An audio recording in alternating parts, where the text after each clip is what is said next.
This wasn't on my vision board. Today's episode is a big one, a tender one, a surprisingly joyful one. We're talking about moving back in with your parents as an adult.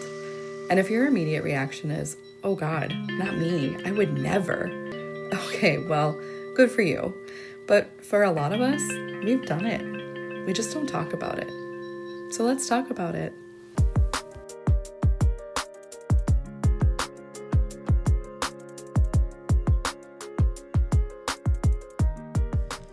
Hi everyone, welcome to Sweet and Sour Sessions, where we talk about the things nobody really talks about, but everybody secretly goes through. The things that make you say, I'm fine, everything's fine, until we admit that we're not, and suddenly 4 other people say, oh my gosh, same. I'm your host, Erin, and I created this podcast as a way to explore the moments that shape us and a way to build community around the things that seem to be more common than we think. This season, we'll talk about topics like moving home as an adult, shedding the shoulds of society, figuring out what safety means for each of us, cultivating joy, and celebrating friendships. Think of the Sweet and Sour Sessions as secondhand therapy from your non-licensed therapist who processes things out loud. That would be me. So to all of my eldest daughters, people pleasers, and certified good girls, welcome. You have found your tribe. And for those of you who don't fit into one of those categories, no worries. You're just as welcome here. And honestly, you'll probably still find many of the episodes to be very relatable. At least I hope you do. Okay, so let's dive in.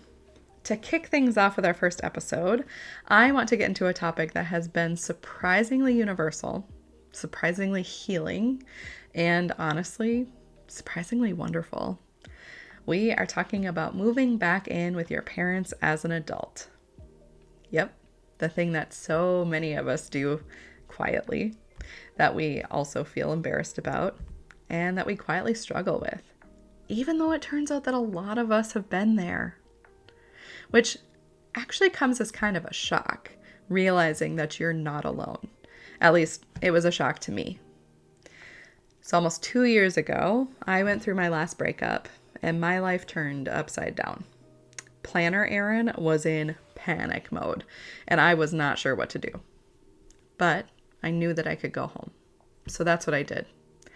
And when I told people that I had moved back in with my family, every person responded with either, oh my goodness, how can I help you? Or, oh my gosh, I did the same exact thing. And I'm not exaggerating. Every single person had some version of that story, whether it was breakups, divorces, job losses, health issues, or just life falling apart on a random Tuesday. Part of me was like, I'm sorry, where has this group been? How am I just learning that these people have ended up where I am right now? But the other part of me just felt this massive exhale. Because I had genuinely believed that I was the only one. I mean, not the only person in the world to have ever moved back in with their parents, but I thought I was the only person out of the people that I knew that was having this experience. And that belief, I'm the only person who's ever been through this belief, that kept me from reaching out. It kept me quiet, it kept me isolated, and it kept me thinking that my pain was uniquely special. Spoiler alert, it wasn't. It was human. I think we underestimate how much shame grows in silence and how much relief comes from the moment someone says to you, oh honey, no, me too. And that's one of the reasons why this podcast exists, to break the silence on the things people hide, because so many of us share those same stories. So why does asking for help feel so damn hard? Honestly, I was struggling long before the breakup happened and my life got upended.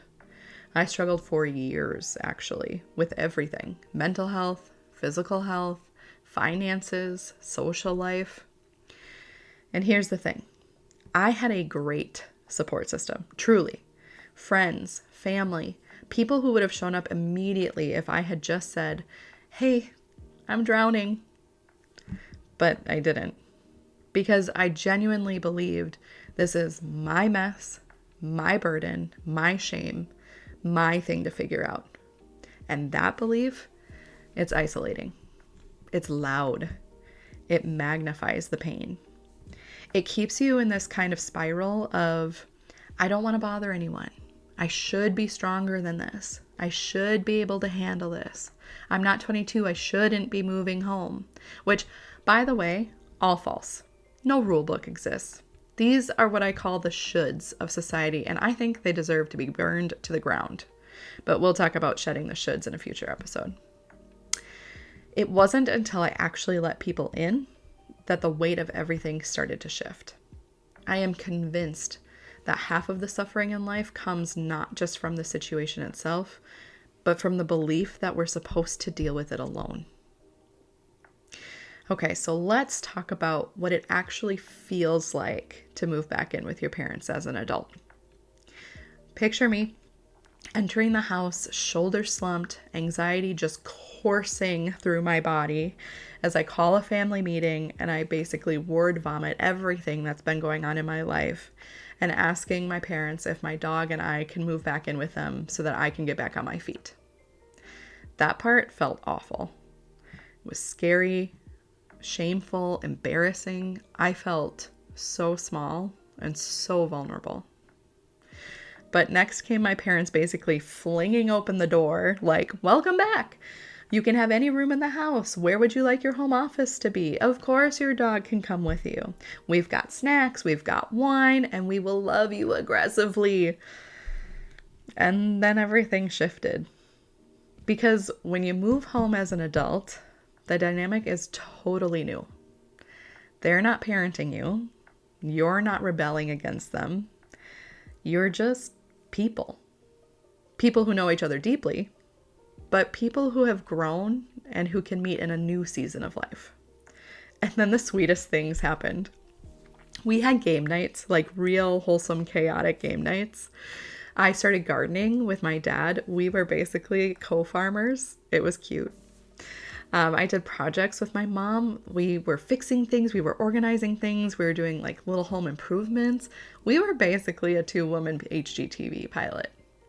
We had movie nights almost every single night, like the kind where you get settled into your spot and you grab the bowl of popcorn and you just veg out for the night. And we also had nightly routines, and that was something so grounding that I didn't even know I needed it. It was peaceful, it was comforting, and it was fun. And here's what surprised me the most. I got to know my parents, not as the adults who raised me, but as the adults that they are now. I got to see their humor and their opinions. I got to see their quirks, their routines, their softness, and their humanity.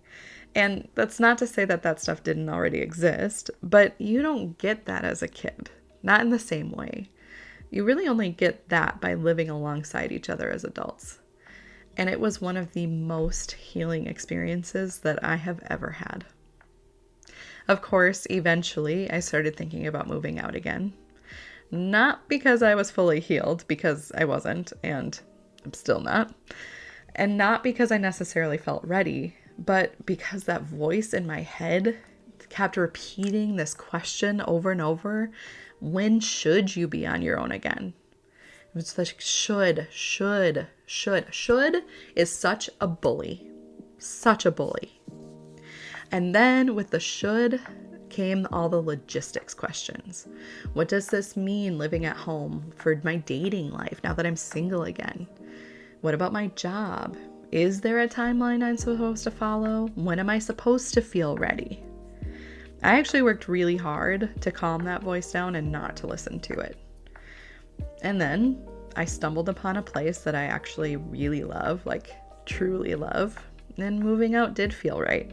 But not 100% right. I would be lying if I said that I didn't actually feel sad leaving my parents' house, because the time with my family filled a hole that I didn't even know I had created. And I mean it when I say I created it.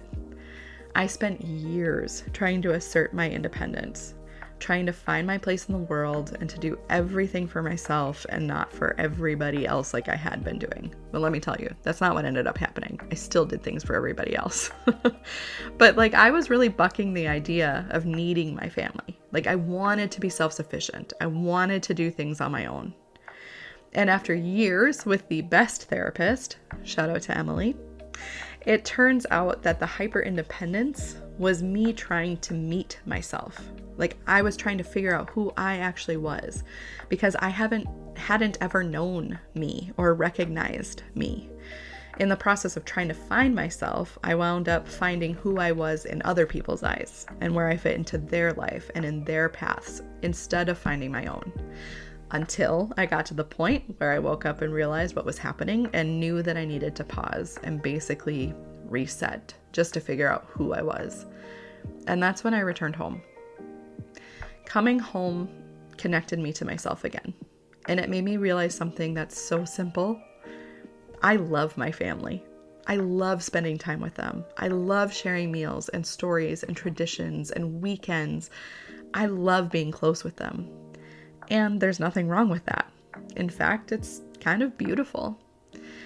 And moving home wasn't a failure. It was community. But let's talk about the shame for a minute. We've been conditioned, especially in American culture, to believe that moving back home as an adult means you're failing, you're regressing, you're unstable, you're not adulting correctly. But that storyline is outdated and, quite frankly, ridiculous. Most cultures around the world expect multi-generational homes. And you know what those cultures have? They've got lower loneliness, higher emotional support, and more resilience. So why are we acting like accepting help is the end of the world? Moving home didn't make me weak. It made me supported. It made me grounded. It gave me a safe place to fall apart and to put myself back together. It was really a gift. And if you have ever been in that position, I hope that you can frame it that way too. Now, looking back, I'm just so grateful for every part of it. I'm grateful for the grief, the returning home, the routines, the laughter, all of the healing, the rediscovery, and I'm really thankful for the peace that it brought. My biggest takeaway is this: we need each other. We are not meant to do life alone. We are not meant to suffer in silence, and we are certainly not meant to pretend we're fine when we're not. You are not the only one. You never were. And coming home, literally or metaphorically, it's not a failure. Hopefully it's a return to safety, a return to truth, a return to yourself. Thank you for being here, and thank you for listening to this very personal episode. If this resonated with you, I hope that you'll join me again for future episodes. And please feel free to share this with anyone you know who might need permission to soften themselves, to ask for help, or to just know that they're not alone. Until next time, take care of yourselves and each other.